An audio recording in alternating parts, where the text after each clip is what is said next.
तो इस वीडियो में हम दो तकसीमों यानी डिस्ट्रीब्यूशंस का एक दूसरे से मुआजना करेंगे। यहाँ हमारे पास दो मुख्तलिफ शहरों का जनवरी के महीने में क्या दर्जे हरारत रहा है वो दिखाया जा रहा है। ये इस्लामाबाद की डिस्ट्रीब्यूशन है और ये क्वेटा की डिस्ट्रीब्यूशन है। चलें इन ग्राफ्स को पढ़ते हैं अब। तो इस्लामाबाद में 8 दिन 1 से 4 डिग्री सेल्सियस दर्जे हरारत रहा। 12 दिन 4 से 7 डिग्री सेल्सियस रहा। कुछ 7 दिन 7 से 10 डिग्री सेल्सियस दर्जे हरारत रहा और 4 दिन 10 से 13 डिग्री सेल्सियस दर्जे हरारत रहा। तो यूं इस किस्म की डिस्ट्रीब्यूशन को पढ़ा जाता है। अब ज़रा वीडियो रोक कर आप इसी तरह क्वेटा की डिस्ट्रीब्यूशन भी पढ़ लें। अच्छा, तो अब हम इन दोनों डिस्ट्रीब्यूशंस का मुआजना सेंटर यानी दरमियानी कदर और स्प्रेड या वेरिएबिलिटी यानी इनके फैलाव, ये कितना ऊपर और कितना नीचे हो रहे हैं, उसकी बिना पर इन दोनों का मुआजना होगा। अच्छा, फ़िलहाल ये सब जानने के लिए या मुआजना करने के लिए हम असल इक़दार के ऊपर ज़्यादा गौर नहीं करेंगे। हम बस इन डिस्ट्रीब्यूशंस को देखकर अंदाज़न इन बातों पर अपनी राय देंगे। हाँ, आगे चलकर हम ज़रूर सारे शुमारियाती औज़ार लगाएंगे ये सब चीज़ें जानने के लिए। जैसे मिसाल के तौर पे दरमियानी कदर जानने के लिए हम मीन या मीडियन का इस्तेमाल करेंगे, जबकि वेरिएबिलिटी जानने के लिए रेंज और डिविएशन वगैरह का इस्तेमाल करेंगे। लेकिन ये सारी बातें बात की हैं। फ़िलहाल हम सिर्फ अपनी आँखों का इस्तेमाल करेंगे। चलें, तो पहला सवाल ये है कि इन दोनों में से किस डिस्ट्रीब्यूशन की दरमियानी कदर ज़्यादा होगी, या क्या इस चीज़ का मुआवजा यहाँ किया भी जा सकता है। अब इस्लामाबाद की डिस्ट्रीब्यूशन को देखें तो जनवरी के महीने में इसका दरमियानी दर्जे हरारत कुछ 7 या इससे थोड़ा सा कम होगा, यानी तकरीबन इसका सेंटर 5 से 7 के दरमियान होगा। और क्वेटा में ऐसा लग रहा है कि दरमियानी कदर कुछ -2 और -5 के बीच में होगी।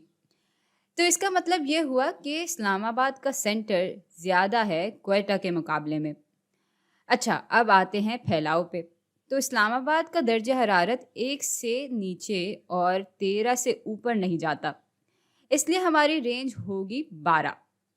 लेकिन क्वेटा में दर्जा हरारत -20 से लेकर 7 डिग्री तक है, यानी इसकी रेंज होगी 27। और इस मालूमात की मदद से हम ये राय दे सकते हैं कि क्वेटा के दर्जे हरारत का फैलाव इस्लामाबाद के दर्जे हरारत के फैलाव से ज़्यादा है। चलें, अब अगली मिसाल पे चलते हैं। यहाँ पे बताया जा रहा है कि ओलंपिक्स में मुख्तलिफ खेलों के मुकाबले के कई दौर होते हैं।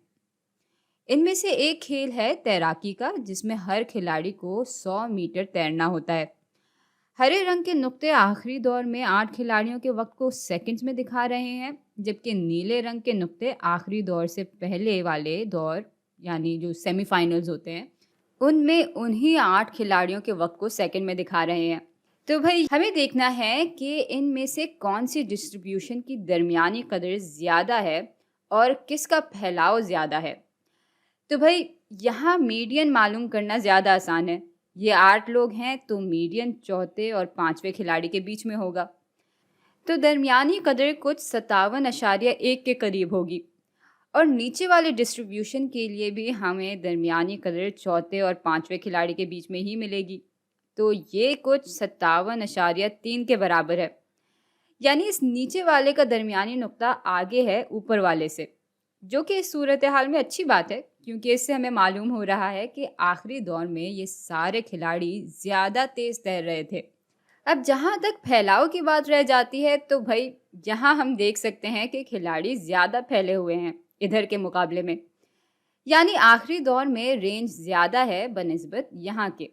अब यहाँ तो इस नतीजे पे पहुँचना काफ़ी आसान था, लेकिन फ़र्ज़ करें कि अगर नुक्ते कुछ इस तरह से तकसीम हुए हुए होते, तब इनके फैलाव के बारे में क्या कहा जा सकता था।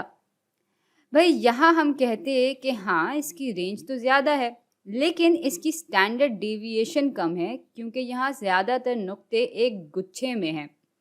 जबकि अगर हमारे पास कुछ इस किस्म की डिस्ट्रीब्यूशन होती तो हम कहते कि इसकी रेंज कम है, क्योंकि इन नुक्तों का फैलाव कम है, लेकिन इनका स्टैंडर्ड डेविएशन ज़्यादा है, کیونکہ یہ ایک گچھے میں نہیں ہے۔ خیر، ان سب چیزوں کے بارے میں ہم آرام سے تفصیل سے بات کریں گے، ابھی کے لیے اتنا کافی ہے۔ تو اگلی چند ویڈیوز میں ملتے ہیں۔